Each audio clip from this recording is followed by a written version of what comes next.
is Chevron Texaco? Well, basically, that's one of the biggest problems we have here in Ecuador.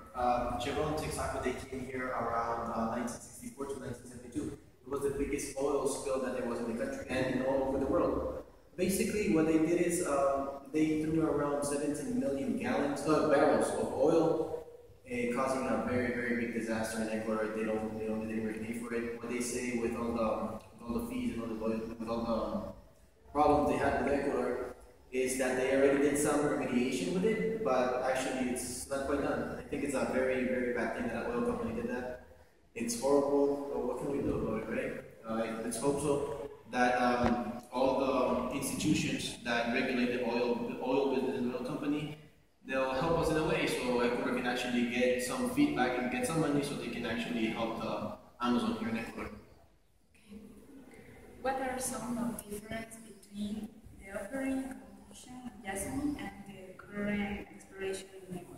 Alright, some of the different operations that they do over here is basically it's different in every single well. There's always going to be something different that you do on well A, on well B, even if they're from the same campus. So basically, what we can say about Yasuni, it's that it's thick oil, it's heavy, because it's, how can we say it? The conditions are higher than the ones that we used to have here in Ecuador.